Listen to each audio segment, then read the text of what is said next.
5월은 가정의 달이라고 이렇게 이야기를 하고 있죠.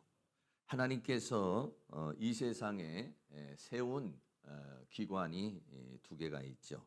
그 중에 하나가 뭐냐면은 가정이고 또 하나는 뭐냐면 교회인 것입니다. 먼저 창세기에서 보면 하나님께서는 교회보다도 가정을 먼저 하나님께서 세우신 것을 우리가 볼 수 있습니다. 그 가정을 세우시고 그 다음에 교회를 이렇게 세우셨어요. 저는 이렇게 살아가면서 늘 생각하는데 참 가정이라고 하는 것이 우리에게 너무나 소중하고 귀한 것이다. 그런 생각을 늘 갖습니다. 특별히 이런 가정의 달을 맞이해서 가정이라고 하는 것이 우리에게 얼마나 소중한지, 그리고 또 그 가정에서 가정 천국을 이루면서 살아가는 그런 삶이 얼마나 복된 것인지 하는 것을 우리는 생각할 수 있습니다. 근데 행복이라고 하는 것은요, 그냥 건물이 있고 또 가족이 있다고 해서 행복이 주어지는 것은 아니죠. 그 가족이 함께 어우러지면서 그러면서 거기에서 행복을 만들어 나가는 것이다 하는 거예요. 행복을 만들어 나가는 거에 있어서 중요한 것 중에 하나가 뭐냐면 관계입니다. 관계. 부모와 자녀와의 관계, 자녀와 부모와의 관계, 그리고 또 형제와의 관계. 이 관계가 좋아져야 행복해져요. 관계가 깨지면은요, 사람은요, 행복함이 깨져버립니다. 행복을 누릴 수가 없어요. 아무리 좋은 환경과 여건이 주어진다고 해도 관계가 깨져버리면은요, 행복한 그런 삶을 살아갈 수가 없다라고 하는 것이죠. 그래서 오늘 에베소서 6장 1절에서 3절까지는 부모와 자녀와의 관계, 특별히 자녀가 부모에게 어떤 관계를 가져야만이 행복한 관계를 갖고 좋은 관계를 갖는 것인지에 대해서 우리에게 말씀을 해주고 있는 것입니다. 그래서 첫 번째로는 부모를 주 안에서 순종하라 라고 그렇게 말씀하고 있어요. 자녀가 부모님과의 좋은 관계를 맺으려면 어떻게 해야 되느냐? 자녀는 부모님에게 순종해야 된다라고 그렇게 말씀하고 있습니다. 에베소서 6장 1절 말씀에 자녀들아 너희 부모를 주 안에서 순종하라 이것이 옳으니라 라고 그렇게 말씀을 하고 있습니다. 자녀라고 하는 것은 뭐냐면은 아들 자자의 계집녀에서 아들과 딸을 가리켜서 말하죠. 부모는 또 뭐냐면 부는 아버지를 말하고 모는 어머니를 말하고 있습니다. 그래서 자녀들은 부모님께 어떻게 되느냐? 주 안에서 이렇게 말하고 있어요. 주님 안에서 순종해야 된다. 주님 밖에서 순종하는 것이 아니라 주님 안에서 순종해야 될 것을 우리에게 말씀해 주고 있습니다. 이 순종이라는 말이 뭐냐면 히파코우라는 말인데 이 히파코우라는 말은 뭐냐면 아래에서 듣다, 주의 깊게 듣다 이런 이야기입니다. 다시 말하면 부모와 이야기를 하면은 아래에서 그것을 듣는 것. 다른 말로 말하면 경청하는 것을 가리켜서 말하고 있어요. 그래서 잘 듣고 그리고 그대로 행동으로 옮기는 것. 이것을 뭐라고 하느냐? 순종이라고 말하는 것이죠. 다시 말하면 자녀는요, 부모로부터 태어나지 않습니까? 그러면은요, 어린아이로 태어나면은요, 이 어린아이는요, 아무것도 할 수가 없어요.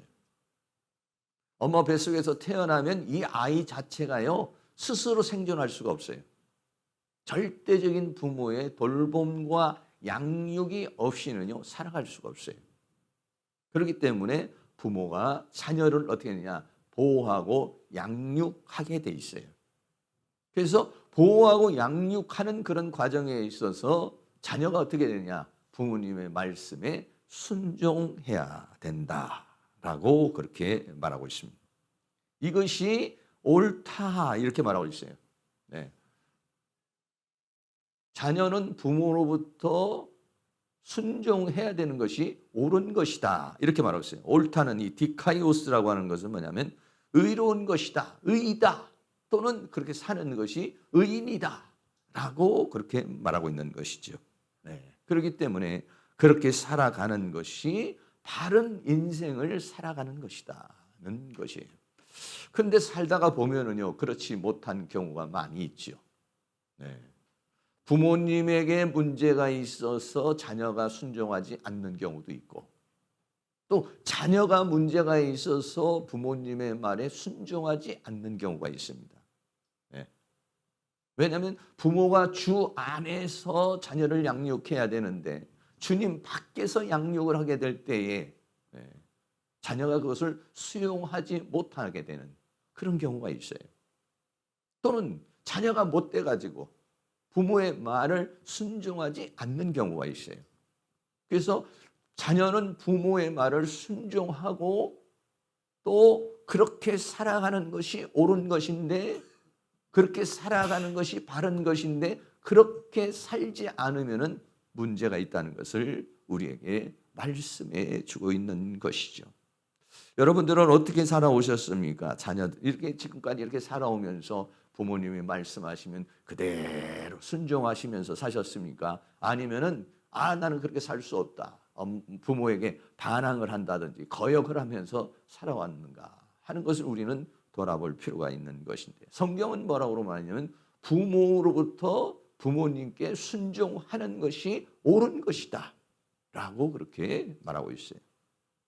그래서 아비의 훈계와 어미의 법을 따르라 이렇게 말했어요. 잠언서 1장 8절 9절에 내 아들아 내 아비의 훈계를 들으며 내 어미의 법을 떠나지 말라. 이는 내 머리에 아름다운 관이요 내 목에 금사슬이니라 그랬어요. 다시 말하면 아비의 훈계를 잘 듣고 어미의 법을 떠나지 않으면은 머리에는 관을 쓰게 되고 목에는 금사슬을 갖게 되니까 이 사람이 아주 훌륭한 삶, 복된 삶, 성공적인 삶을 살아간다는 것을 우리에게 말씀해 주고 있는 것이죠. 그런데 그렇지 못한 경우가 우리에게서 많이 일어나게 되는 모습을 봅니다. 특별히요, 말세에 고통하는 때는요, 가장 특징 중에 하나가 뭐냐면은 부모의 말을 거역하는 것이다 이렇게 말하고 있어요. 디모데후서 3장 2절 말씀에 사람들은 자기를 사랑하며 돈을 사랑하며 자긍하며 교만하며 회방하며 부모를 거역하며 감사치 아니하며 거룩하지 아니하며 라고 말했어요.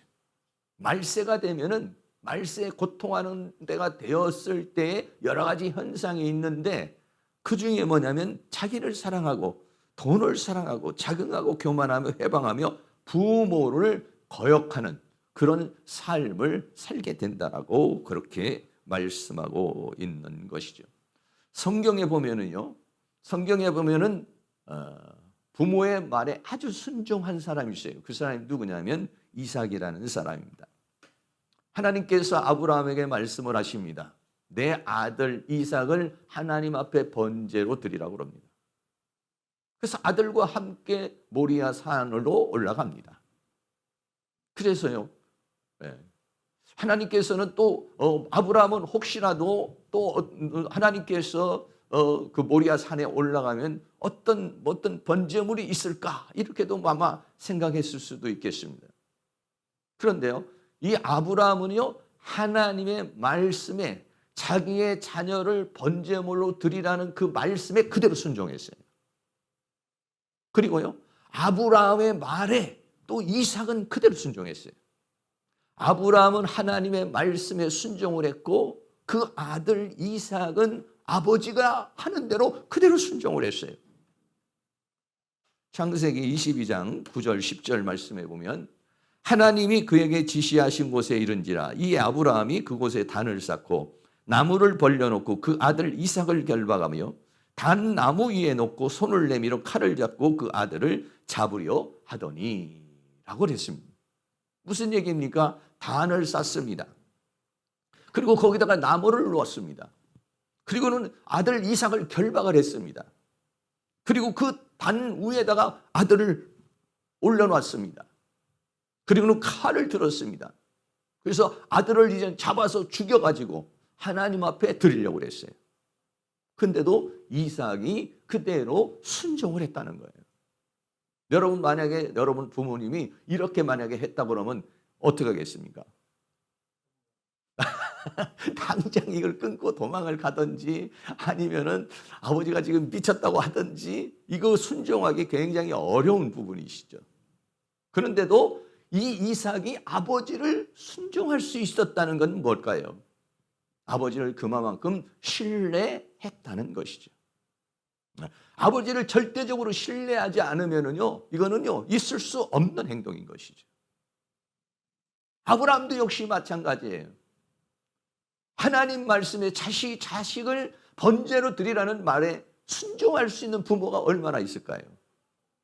아니, 하나님 아무리 그래도 그렇지 어떻게 자녀를 여러분 번제로 드린다는 것이 뭐냐면요, 온 몸을 전부 다, 여러분 횟집에 가면 회를 전부 다 이렇게 살을 치듯이, 네, 그냥 불에 태워서 드리는 것이 아니에요. 네, 살은 살대로 뼈는 뼈대로 다 발라가지고 내장은 내장대로 발라서 하나님 앞에 태워서 드리는 게 번제예요. 네. 어떻게 그렇게 할 수가 있습니까? 제정신을 가진 사람이면 자기 자식을 어떻게 그렇게 할 수가 있고, 또 그렇게 하는 부모에게 어떻게 그것을 순종할 수 있을까요? 놀라운 순종이죠. 아브라함의 순종도 대단한 순종이고 이삭의 순종도 대단한 순종이죠. 그런데 그렇게 아브라함은 하나님의 말씀에 순종했고 이삭은 아버지에게 그대로 순종을 했어요. 그랬을 때 하나님께서는 그것을 받으셨죠. 받으시고 아브라함에게 축복을 하시고, 그리고 이삭을 축복하시고, 그리고 이삭 대신에 다른 수양을 번제물로 받으시는 그런 모습을 보고, 창세기 22장에 그때 하나님께서 뭐라고 합니까? 내가 내 아들 독자라도 아끼지 아니하고 나에게 번제물로 드렸으니 내가 너에게 복을 주리라. 네가 이제야 하나님을 경외하는 줄 알았다 라고 그렇게 말하고 있어요. 아브라함의 믿음을 히브리서는 뭐라고 말합니까? 만약에 번제로 자기 자식을 하나님 앞에 드렸을지라도 다시 살릴 줄을 믿었다는 것이에요. 할렐루야. 하나님을 믿는데 절대적인 그러한 믿음, 하나님에 대한 절대적인 믿음과 순종, 이것이요 아브라함의 믿음이었고, 그 아버지의 행동과 그 아버지의 그 상황에 그대로 또 순종한 것이 이삭이었습니다. 그 결과는 어떤 축복을 받았을까요? 이삭은요 100배의 축복을 받았습니다. 창세기 26장 12절 13절을 같이 한번 읽겠습니다. 이삭이 그 땅에서 농사하여 그 해에 100배나 얻었고 여호와께서 복을 주심으로 그 사람이 창대하고 왕성하여 마침내 거부가 되었다 그랬어요. 농사를 지었는데요 100배의 축복을 받았다는 거예요. 그리고 그를 창대하게 했다고 그랬어요. 왕성하게 했다고 그랬어요. 그리고 그가 거부가 되었다. 어떻게 이런 축복을 받을 수 있었을까요? 아버지가 하나님께 순종했고 자녀가 아버지에게 순종했기 때문에 하나님께서는 이런 축복을 허락하신 것을 볼 수가 있어요. 사람이 생각할 수 없는 순종을 했기 때문에 사람이 상상할 수 없는 축복을 받은 것입니다. 네. 일반 사람으로서는 할 수 없는 순종을 했기 때문에요. 한 번 농사를 졌는데 1년 농사를 졌는데 100년을 먹을 수 있는 100배의 축복을 받았다는 것이에요. 그뿐 아니라 그 이름을 창대하고 왕성하게 해서 거부가 되는 그런 축복을 받았다라고 그렇게 말씀하고 있습니다. 그런데요 성경에는요 또 불순종한 아들이 있습니다. 이 불순종한 아들이 누구냐면 홈리라는 사람과 비느하스라는 사람이 있어요. 사무엘 시대에 엘리라고 하는 제사장이 있습니다. 이 엘리의 제사장의 아들이 누구냐면 홈리와 비느하스입니다. 근데 이 홈리와 비느하스는 어떤 상황이냐면 아버지의 말을 듣지 않습니다. 하나님의 말씀대로 살지를 않아요. 하나님께 드려진 제물도 자기 마음대로 합니다. 회막문에서 수종드는 사람과 동침을 합니다. 엄청난 죄악을 짓죠. 그래서 아버지가 그 소문을 듣고서는 자녀를 책망합니다. 사무엘상 2장 25절 말씀도 같이 한번 읽습니다. 사람이 사람에게 범죄하면 하나님이 판결하시거니와 사람이 여호와께 범죄하면 누가 위하여 간구하겠느냐 하되 그들이 그 아비의 말을 듣지 아니하였으니 이는 여호와께서 그들을 죽이기로 뜻하셨음이었더라. 자녀의 잘못을 듣고 문제를 듣고 그리고 그 두 자녀에게 엘리 제사장이 책망을 합니다. 그러나 그들이 아비의 말을 듣지 아니하였다 이렇게 말했어요. 아비의 말을 듣지 아니하였으면 이는 여호와께서 그들을 죽이기로 뜻하셨습니다. 다시 말하면 여호와 아비의 말을 듣지 않으면 죽음이라는 것이죠. 결국은 이 두 아들은 블레셋과의 전쟁에서 두 아들이 죽음을 당합니다. 그 죽음을 당하는 정도가 아닙니다. 이 가정은요 완전히 쑥대밭이 돼버리고 맙니다. 하나님의 저주와 심판을 받습니다. 그래서 여기에서 이 가문에서 태어나는 모든 사람은 전부 단명하여 죽을 것이다 라고 그랬어요. 노인이 없을 것이라고 그랬습니다. 하나님의 은혜와 사랑과 축복을 받지 못한다고 그랬습니다. 엘리 제사장이 하나님 앞에 바로 서지 못했고 그 엘리 제사장의 밑에 있는 자녀가 부모에게 순종하지 않았기 때문에 결국은 이 가정은 완전히 하나님의 저주와 심판을 받게 된 것을 볼 수가 있습니다. 순종하면 살고 순종하면 나도 살고 가족도 살고 순종하지 않으면 어떻게 됩니까? 자신도 죽고 가정도 파멸로 가게 하는 그러한 삶을 살게 된다는 것이죠. 그래서요 성경은 뭐냐? 부모에게 순종하지 않는 자는 돌로 쳐서 죽이라고 그랬어요. 신명기 21장 18절에서 19절 말씀 보면 사람에게 완악하고 패역한 아들이 있어 그 아비의 말이나 그 어미의 말을 순종치 아니하고 부모가 징책하여도 듣지 아니하거든 그 부모가 그를 잡아가지고 성문에 이르러 그 성읍 장로들에게 나아가서 그렇게 말했어요. 자녀가 있는데 아비의 말도 듣지 않고 어미의 말도 듣지 않아요.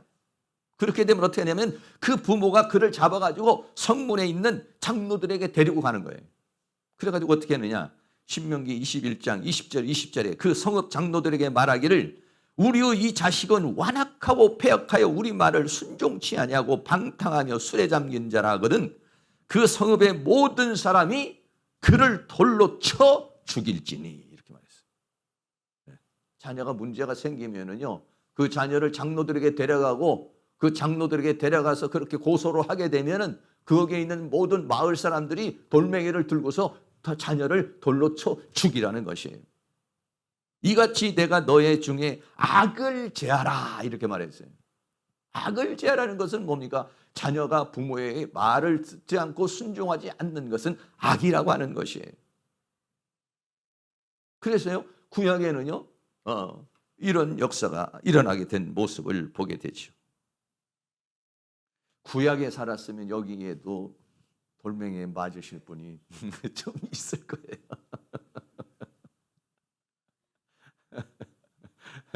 부모의 말에 순종하지 않으면은 교회로 데려와서 목사님 우리 자식이 말을 안 듣습니다. 그럼 성도님들에게 전부 다 돌멩이를 하나씩 나눠주고 그리고 그 자녀를 쳐서 죽이는 것과 비슷한 얘기예요.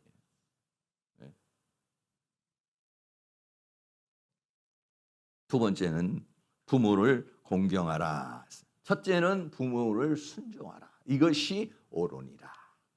부모의 말에 그렇게 순종할 수 있는 가정과 체계가 되는 것이 옳은 것이고 복된 거예요.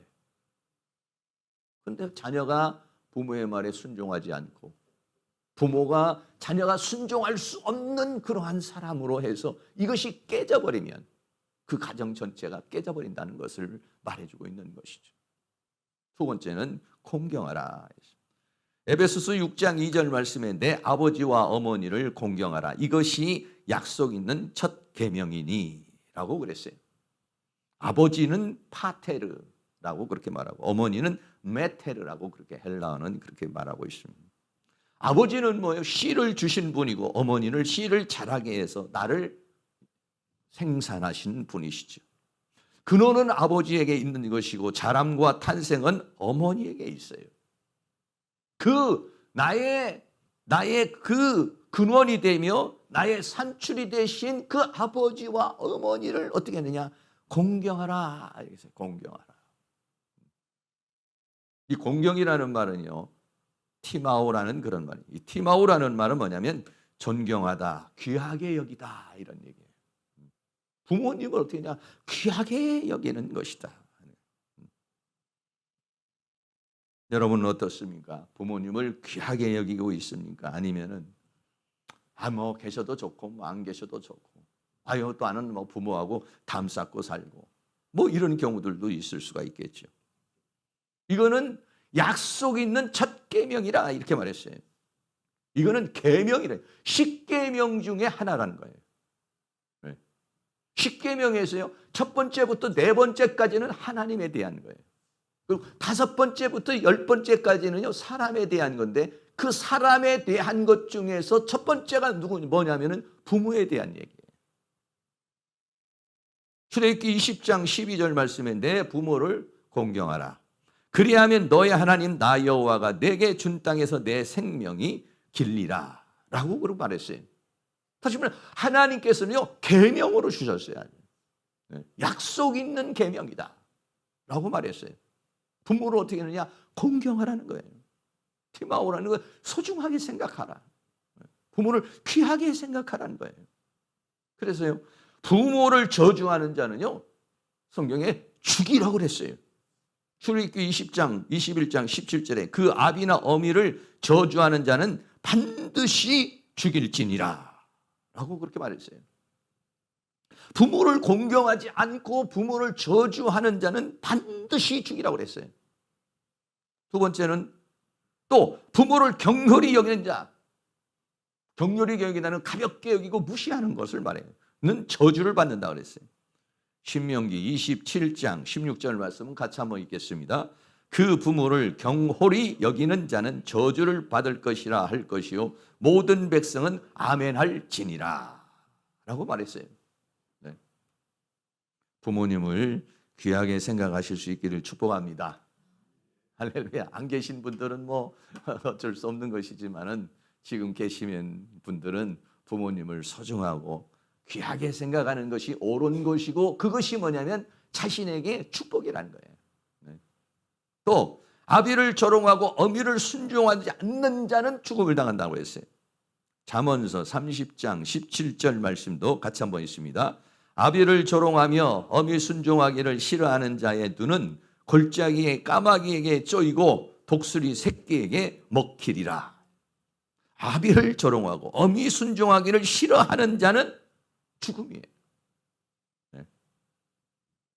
눈을 골짜기 까마귀가 눈을 쪼아먹는다는 거예요. 독수리 새끼가 와가지고 고기를 먹어버린다는 거예요.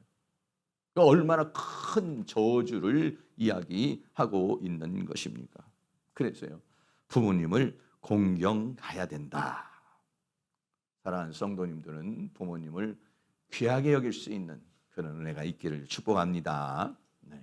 그리고 여러분들의 자녀가 또 우리 부모된 우리를 또 귀하게 여길 수 있는 그런 은혜가 있기를 주의 이름으로 축복합니다. 네.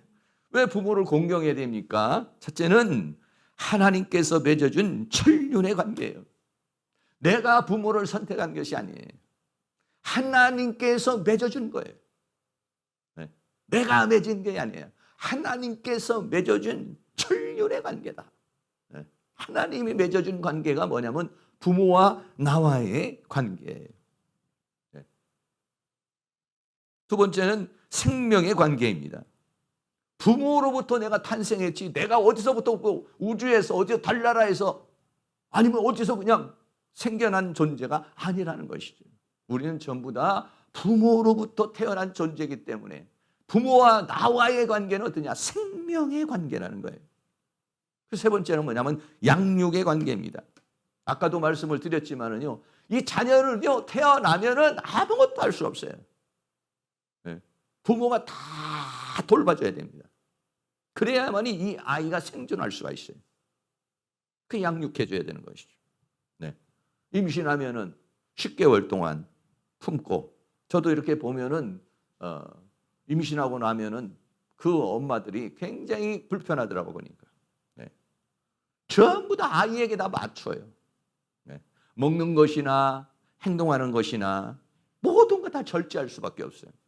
네. 너무 짠 거, 너무 매운 거, 너무 문제가 돼 있는 거, 먹지 못하고 또 몸가짐도 제대로 할 수가 없어요. 10개월 동안 완전히 그 아이에게 맞추어서 이 엄마가 사는 것이죠.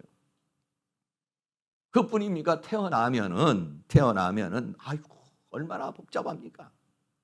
밤새 안 자는 아이도 있고 더 칭얼대는 아이도 있고, 그 아이를 돌본다는 것이 말이죠, 보통 힘든 것이 아니에요.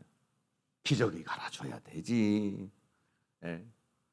더 먹여줘야 되지, 살펴줘야 되지, 예. 또 어디 좀 아프면은 또 돌봐줘야 되지, 예. 그리고 난 다음에 학교 가야 되지. 학교 가면은 또 잘하고, 결혼하면은 손주도 봐줘야지.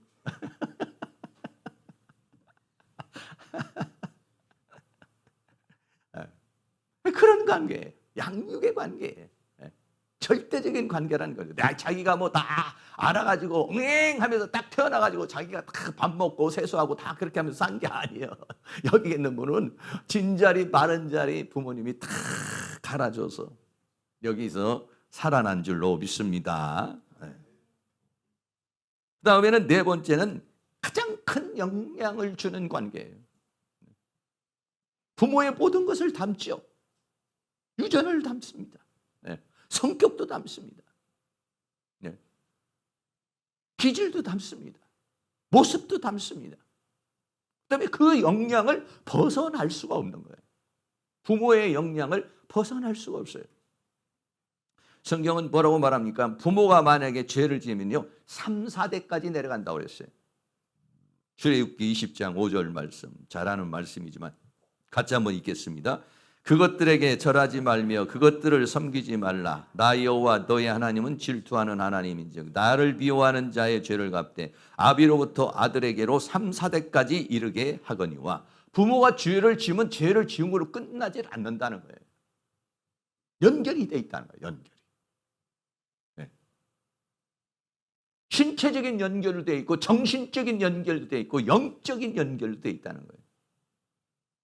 신체적으로 유전이 되지만 영적으로도 유전이 되고요. 삶이 유전이 되는 그대로 내려온다는 거예요. 부정할 수가 없다는 거예요. 끊을 수가 없다는 거예요. 그런데요, 하나님의 축복이 얼마나 큽니까? 죄를 갚되 아비로부터 3, 4대지만은요. 그러나 부모의 복은요 1000대까지 내려간다고 그랬어요.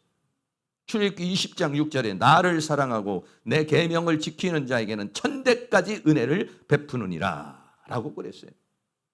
부모가 하나님 앞에 잘 서서 하나님의 축복을 받은 것은요 그 자녀가 1000대까지 내려간다는 거예요. 하나님의 사랑이 어떻습니까? 복은 1000대까지 주고 죄는 3, 4대까지만 내려가게 해준다는 거예요. 끊을 수가 없어요. 끊을 수가. 부모와 나와의 관계는요, 그 영향력이요, 끊을 수가 없는 그런 관계 속에 있는 거예요. 내가 아무리 부정한다 할지라도 그 부정할 수가 없는 관계 속에 사람은 살고 있다는 거예요. 그리고 또 자녀를 통해서도 부모가 영광을 받죠. 사무엘상 17장에 보면은 다윗이 나가가지고 골리앗을 쓰러뜨리잖아요. 그러니까는 사울 왕이 뭐라고 말합니까? 사무엘상 17장 56절에 사울이 그에게 묻되 소년이여 누구의 아들이냐? 뭐 우리도 마찬가지예요. 어떤 사람이 되면 아버지가 누구냐? 심지어는 만약에 그 사람이 교회 다니면 어느 교회를 다느냐? 아유, 괜히 목사가 이게 뭐 좋은 영광을 받는 경우가 있어요. 네. 그렇습니다. 부모와 자녀와의 관계는요, 부모로부터도 내려오고 자녀로부터 올라가기도 하는 거예요. 자녀를 통해서 부모가 영광을 받기도 하고, 부모로부터 자녀가 또 고통을 받기도 하고, 또는 축복을 받기도 하는 거예요. 솔로몬이 하나님 앞에 범죄를 했을 때 하나님께서 뭐라고 말씀하시느냐면, 내 아비 다윗을 봐서 용서를 하시죠. 다윗이 하나님 앞에 헌신한 것을 보고 솔로몬이 범죄를 해요. 그런데도 불구하고 하나님께서 솔로몬을 용서하시고 은혜를 베풀어 주셔요. 그래, 부모와 나는요, 뗄래야 뗄 수 없는 관계 속에 살고 있어요. 그리고 오늘 본문에서 말한 것처럼 이건 하나님의 명령이에요, 명령. 내 부모를 순종하라, 내 부모를 공경하라. 이거는요, 명령이에요. 이래도 되고 안 해도 되고 이게 아니에요. 네. 신명기 5장 16절에 너는 너의 하나님 여호와의 명한 대로 내 부모를 공경하라. 그리하면 너의 하나님 여호와가 내게 준 땅에서 내가 생명이 길고 복을 누리리로다. 라고 그렇게 말씀하고 있어요. 명령이지. 네. 그래서요, 부모를 공경하는 방법을 몇 가지 일반적인 것을 좀 말씀을 드릴게요. 네. 즐겁게 해드리라. 두 번째는 연락을 자주 해드려라. 세 번째는 의견을 좀 물어봐라. 네 번째는 손주를 가깝게 하라. 다섯 번째는 존재, 아버지 자체, 부모 자체를 중요시해라. 여섯 번째는 필요를 공급하라. 이게 뭐죠? 공경의 방법 중에 하나인 것입니다. 가만히 보면은 우리 노경남 집사님도 아버님이 계시는데 굉장히 효자이신 것 같아요, 보니까. 요양원에 계시는데 또 집으로도 모셔서 일주일에 한 번이라도 모시고 와서, 왜냐하면 요양원에 있으면 너무 힘들잖아요, 부모님들. 그러니까 하루 또 오셔서 모시고 또 데려다 드리고, 굉장히 참 효를 하시는 것 같아요. 아무튼 부모님을 생각을 했을 때 우리가 어떻게 생각을 해야 되느냐? 귀하게 생각해야 된다. 부모님을 귀하게 생각할 수 있는 사람. 이것이 뭐냐면 하나님께서 우리에게 명령하신 바다, 이런 얘기예요. 그러면 어떻게 되느냐? 세 번째는요. 그러면은 네가 잘 되고 장수하리라. 부모를 순종하고 공경하면, 그런 삶을 살아가면 어떻게 되느냐? 잘 된다는 거예요. 그리고 장수한다는 거예요. 에베소 6장 3절에 이는 내가 잘 되고 땅에서 장수하리라 라고 말했어요. 하나님의 축복이 있어요. 잘 된다는 것이 굉장히 중요한 것이죠. 잘 된다는 건가? 뭐를 해도 잘 된다는 거예요. 인생이 잘 된다는 거예요. 삶이 잘 된다는 거예요. 부모님과의 그런 좋은 관계를 가지면, 부모님을 순종하고 부모님을 공경하는 그런 관계 속에서 살아가게 되면은 그 사람의 인생은 잘 된다는 거예요. 근데 반대로 만약에 부모님에게 불순종하고 부모님을 귀하게 생각하지 않고 천하게 생각하면 그 사람의 인생은 잘 되지 않는다는 거예요. 네. 순종하고 공경하면 잘 되고, 그 다음에 뭐냐? 땅에서 장수하리라 라고 그랬어요. 잘 되면서 오래 살아야지, 삶이 엉망진창인 가운데서 오래 살면 무슨 의미가 있겠습니까? 여러분 모두가 잘 되기를 주의 이름으로 축복합니다. 네. 부모와의 자녀와의 관계가 좋으면 행복한 자가 되는 것입니다. 네. 부모님과 나와의 관계가 좋은 관계가 되면요, 그 사람은요 행복한 인생을 살아갈 수가 있다는 것입니다. 많은요 사회적으로 문제를 일으키는 범죄자나 이런 사람들을 보면은요, 그런 사람들이 전부 다 가정에서 문제가 생겨요. 자라나면서 문제가 생겨요. 그 부모에 대한 앙심을 가지고 있어요. 부모에 대한 상처를 가지고 있어요. 순종이 아니야. 거역이에요. 거역 정도가 아니라. 어떤 사람은 막 부모를 죽이려고 그러는 사람도 있어요. 그런 사람의 인생은 잘 될 수가 없다는 거예요. 자연스럽게 부모님에게 순종하고 부모님은 자녀를 잘 양육해서 자녀는 그 말에 잘 순종하고 그러므로 부모를 너무 귀하게 생각하고 소중하게 생각하고 그리고 또 그 자녀를 잘 양육하는 그런 가정에서 자라나는 사람은요 복되다는 거예요. 잘 된다는 거예요. 그러나 이 체계가 깨어지면 이 관계가 깨어져 버리면 그러면은 잘 안 된다는 거예요. 인생에 문제가 생긴다는 거예요. 삶에 문제가 생긴다는 거예요. 행복한 삶을 살아갈 수가 없다는 것이죠. 그래서 어떻게 해야 되느냐면요. 부모님으로부터 받은 상처를요, 용서하고 좋은 관계를 맺어야 되는 것입니다. 부모님으로부터 잘 이렇게 부모님에게 잘 순종하고 그대로 잘 공경하며 이렇게 살아갈 수 있는 그러한 환경 속에서 살아가면 얼마나 좋아요. 그런데 그렇지 못한 상황이 생긴다는 거예요. 다시 말하면 부모로부터 상처를 받거나 고통을 받거나 아픔을 받거나 이런 경우도 살아가는 가운데 많이 있다는 거예요. 근데 그것으로 인해 가지고 마음에 앙심을 품고 마음에 억울함을 품고 마음에 분노를 품고 살면은 그 사람의 삶이요 행복하지 못하다는 거예요. 그러니까 어떻게 되느냐? 용서해야 된다는 것이죠. 부모님을 용서할 수 있어요. 부모님이 나에게 준 상처와 부모님이 나에게 준 고통이나 부모님이 나에게 준 아픔을 내 가슴에 담고 사는 사람은요 행복하지 못해요. 왜? 그러면 부모에게 순종하지 않거든요. 그러면 부모를 귀하게 생각하지 않거든요.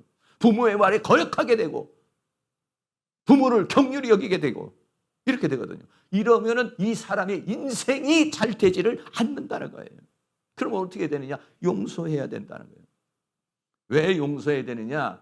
우리 가정의 불행은 사탄의 역사가 있다는 거예요. 우리 가정이 예를 들어서 아버지가 사업을 하다가 실패를 했다든지 아니면은 여러 가지 아버지와 어머니와의 관계가 문제가 있다든지 이렇게 되는 문제. 그래서 내가 불행하게 됐다든지 어렵게 됐다든지 여기에는요. 뭐가 있느냐면요. 사탄의 역사가 있다는 거예요. 원수 마귀가 우리의 가정을 깨뜨린 것이라는 거예요. 우리 아버지의 사업을 실패를 하게 하고 술을 먹게 하고 폭행을 하게 하고 또는 여러 가지 문제를 가정에 일으키는 그 부분에 있어서는 사탄의 방해가 있다는 거예요. 그러니까는 부모를 원망하고 부모를 거역하는 것이 아니라 우리 가정에서 우리 가정을 그렇게 만든 사탄의 세계를 보고서 영적으로 그걸 보고 그 원수 마귀와 대적하여 싸워 이겨야 된다는 거예요. 여러분, 우리 가정에 일어난 현실만 보지 말고 그렇게 만들게 되어진 영적인 상황을 볼 수 있는 은혜가 있기를 주의 이름으로 축원합니다.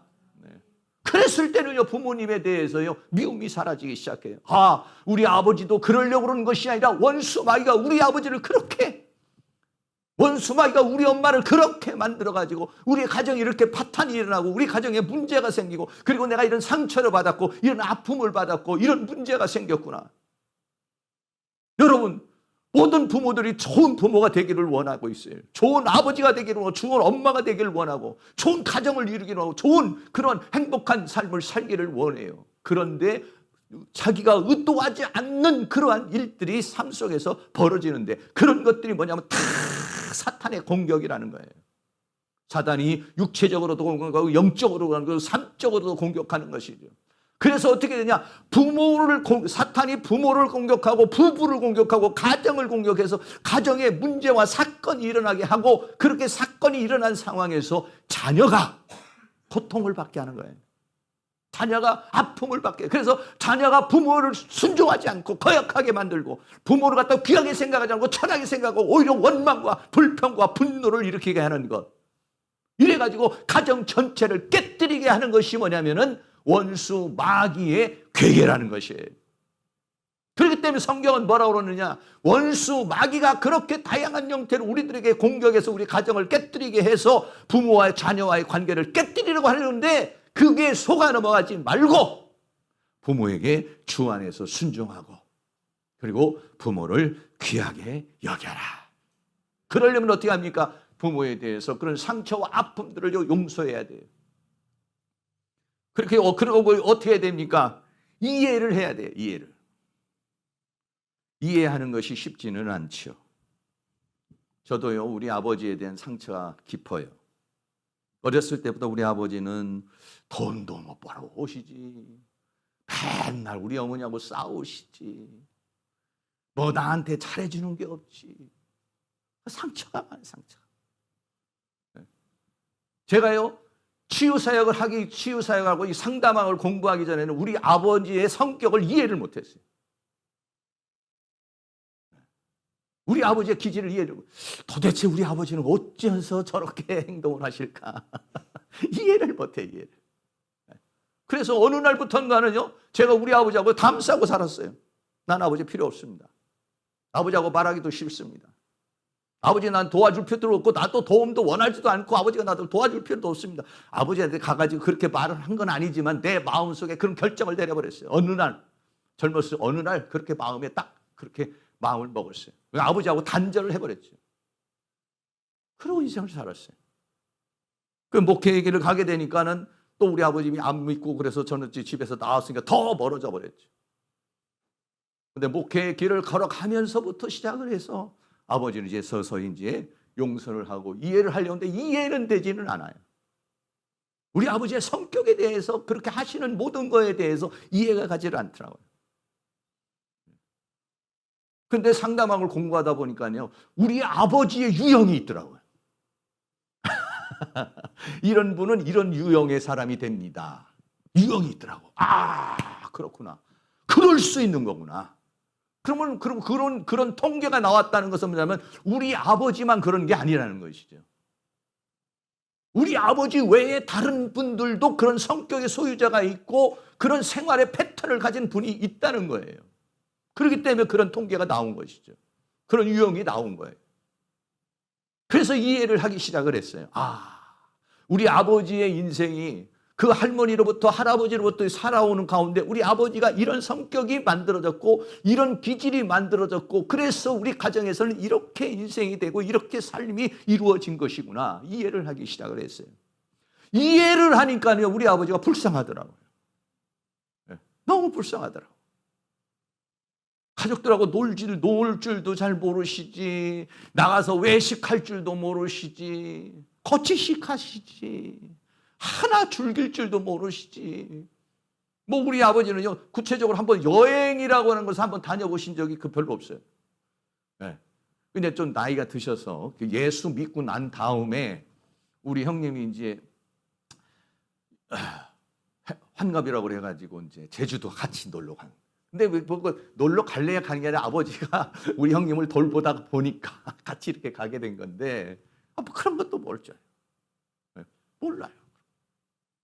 나중에 이해를 하게 됐죠. 이해를 하게 되고 그 다음에 이해를 할 뿐만 아니라 기도를 해줘야 돼요. 네. 이해를 해야 됩니다. 네. 이해가 안 될지라도 수용을 해야 돼요. 우리 아버지를 이해하지 못하고 우리 어머니의 삶을 이해하지 못할지라도 어떻게 했냐, 수용할 수 있어야 돼.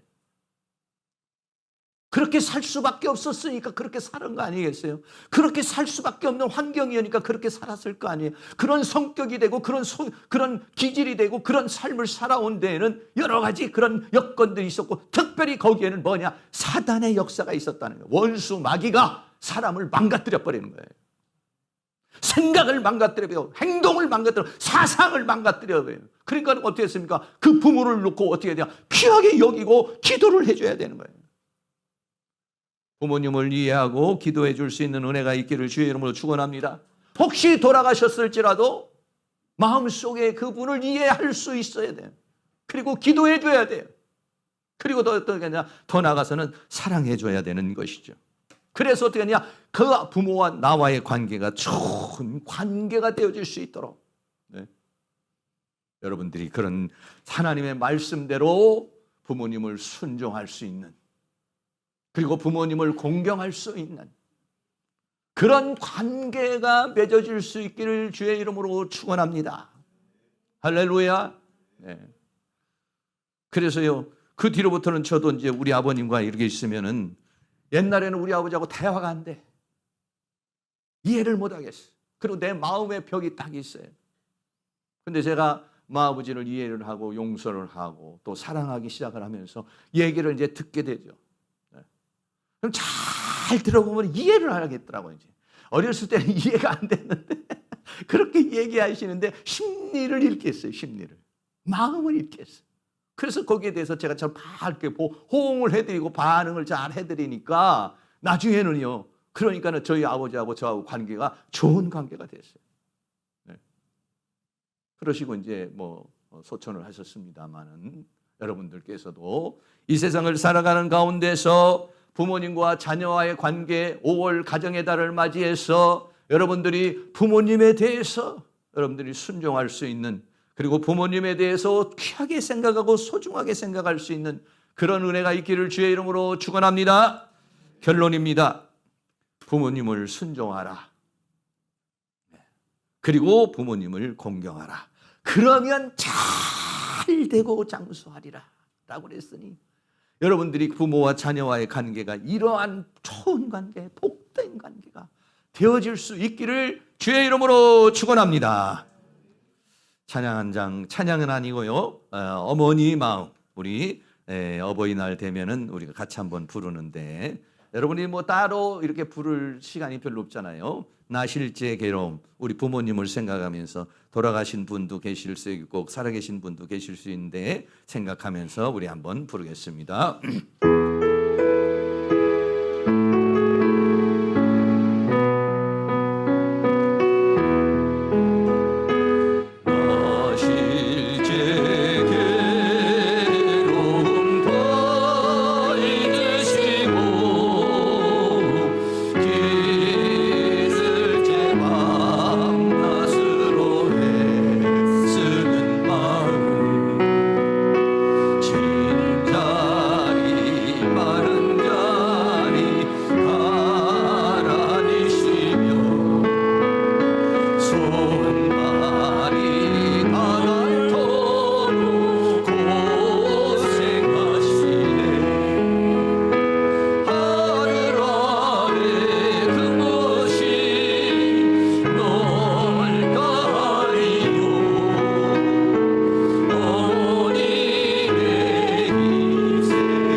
나는 부모님에게 순종하고 공경했는가 돌아보시길 바라고, 또 나는 우리의 자녀가 내 말에 순종하고 있는 거고 공경하고 있는가, 내 자녀는 나를 귀하게 생각하고 소중하게 생각하고 있는가.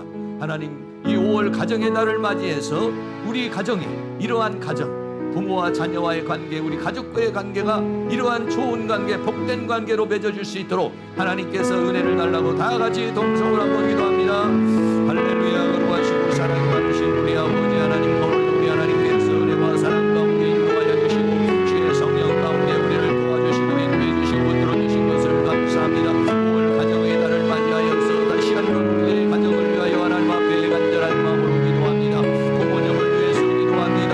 아버지 하나님, 우리의 부모님들을 아버지 하나님 귀하게 여겨줄 수 있는 마음을 허락하여 주시기를 간절히 원합니다. 주의 성령께서 우리를 도와주시고 인도해 주시고 붙들어 주시고 함께 해주셔서 우리를 이 세상에 태어나게 하고 이 세상에 존재하게 한 부모님을 아버지를 사랑하고 공경할 수 있도록 하나님이여 도와주시옵시고 다시 한번 아버지 하나님, 우리의 부모님들에 대해서 더 깊은 사랑과 더 깊은 아버지 은혜와 더 깊은 공경의 역사가 일어날 수 있도록 하나님 도와주시기를 간절히 원합니다. 혹시라도 우리 부모님에 대한 아픔이 있습니까? 상처가 있습니까? 아버지여 분노가 있습니까? 억울함이 있습니까? 원망이 있습니까? 이와 같은 원망과 불평과 분노와 슬픔과 억울함과 이러한 모든 것을 우리의 마음속에서 다 용서할 수 있도록 도와주시기를 원합니다. 우리의 부모님을 용서할 수 있도록 도와주시기를 원합니다. 우리의 부모님을 이해할 수 있도록 도와주시기를 원합니다. 우리의 부모님을 위하여 기도할 수 있도록 도와주시기를 원합니다. 우리의 부모님을 위하여 살아갈 수 있는 은혜가 있도록 우리 하나님께서 은혜를 베풀어 주시기를 간절히 원합니다. 그리고 아버지 하나님께서 우리의 자녀들을 도와주시고 인도해 주시고 우리는 아버지 하나님 우리의 자녀들에게서 공경을 받고 우리의 자녀들이 우리의 말에 순종할 수 있는 그런 자녀의 관계가 되어줄 수 있도록 우리 하나님께서 은혜와 사랑 가운데 인도하여 주시기를 간절히 원합니다. 부모와의 관계가 좋은 관계가 되게 하여 주시고 우리의 자녀들과도 좋은 관계가 맺어지게 하여 주시며 우리의 가족들과도 좋은 관계가 되어질 수 있도록 우리 하나님이 도와주시기를 간절히 원합니다. 이 관계를 깨뜨리는 원수가 되어주며 간령에서 있던 모든 사단의 세력을 주의 능력으로 멸하여 주시고 주의 권능으로 멸하여 주시며 우리의 가정의 아버지는 가정 천국을 이루게 하여 주시고 심령 천국을 이루게 하여 주시고 삶의 천국을 이룰 수 있는 그러한 은혜의 역사가 일어날 수 있도록 우리 하나님께서 은혜를 베풀어 주시기를 원합니다. 가정마다 있는 여러 가지 슬픔과 고통과 아픔과 이러한 모든 것을 하나님께서 다 제거하여 주시기를 간절히 원하고 가정마다 하나님의 은혜와 사랑과 평강이 넘치도록 우리 하나님께서 큰 능력의 손길로 인도하여 주시며 죄의 권능의 손길로 역사하여 주시며 죄의 손길로 도와주시기를 간절히 원합니다. 성령님 도와주시옵소서. 사랑하는 모든 성도들의 가정을 지켜주시옵소서. 우리의 가정을 지켜주시옵소서. 우리의 가정에 하나님의 은혜와 사랑과 축복으로 임하여 주시며 주의 성령으로 주의 은혜로 주의 능력으로 주의 권능으로 역사해 주시기를 간절히 원합니다. 이것을 방해하는 원수와 어둠의 세력들 모든 사단의 세력을 깨뜨려 주시며 오직 하나님의 성령의 역사가 하나님의 은혜의 역사가 우리의 가정마다 흘러넘칠 수 있도록 그 신은혜와 사랑으로 인도하여 주시며 주의 성령의 능력으로 역사해 주시고 주의 권능으로 함께 해주시기를 간절히 원합니다. 특별히 아직 예수 믿지 않는 우리 부모님이 있으면 예수 믿어 구원받게 해주시고 아직 우리 예수 믿지 않는 자녀들이 있다면 예수 믿어 구원받는 역사가 우리의 가족 중에 예수 믿지 않는 사람들이 있다면 예수 믿어 구원받는 그래서 믿음 안에서 하나 되고 성령 안에서 하나 되고 하나님의 은혜 안에서 하나 되어줄 수 있는 그러한 은혜의 역사가 일어날 수 있도록 우리 하나님께서 큰 은혜와 사랑으로 인도하여 주시며 주의 성령으로 역사해 주시기를 간절히 원합니다. 성령님 도우시고 인도하여 주시옵소서. 사랑과 은혜가 많으신 아버지, 이 시간 사랑하는 모든 성도님들의 가정을 하나님께서 돌아보시기를 간절히 원합니다. 우리의 가정에 어떤 슬픔이 있습니까? 우리의 가정에 어떤 아픔이 있습니까? 우리의 가정에 어떤 문제가 있습니까?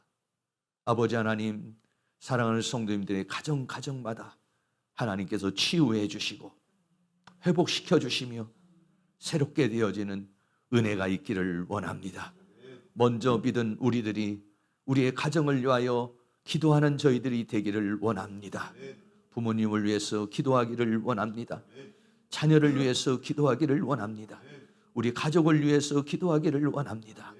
특별히 우리 모든 부모님과 자녀들이 아직 예수 믿지 않는다면 온 가족이 다 예수 믿고 구원받을 수 있도록 은혜를 베풀어 주시기를 원합니다.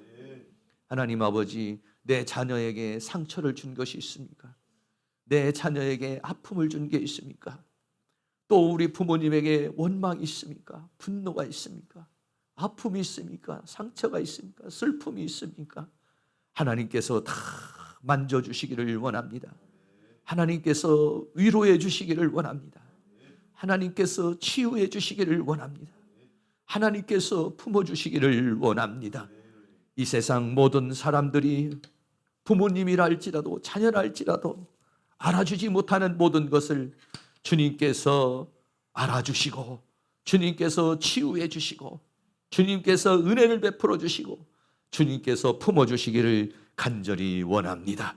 가정마다 5월 가정의 달을 맞이하여 하나님께서 가정천국을 이루게 하여 주시며 믿음 안에서 다 하나 되게 하여 주시며 성령 안에서 하나 되게 하여 주시고 하나님의 놀라운 은혜와 사랑과 축복이 가정마다 넘쳐 흘러넘치는 그런 은혜의 역사가 있도록 은혜를 베풀어 주시옵소서. 예수 그리스도의 이름으로 기도하옵나이다. 아멘. 다 같이 일어나셔서 찬송가 305장 드리겠습니다.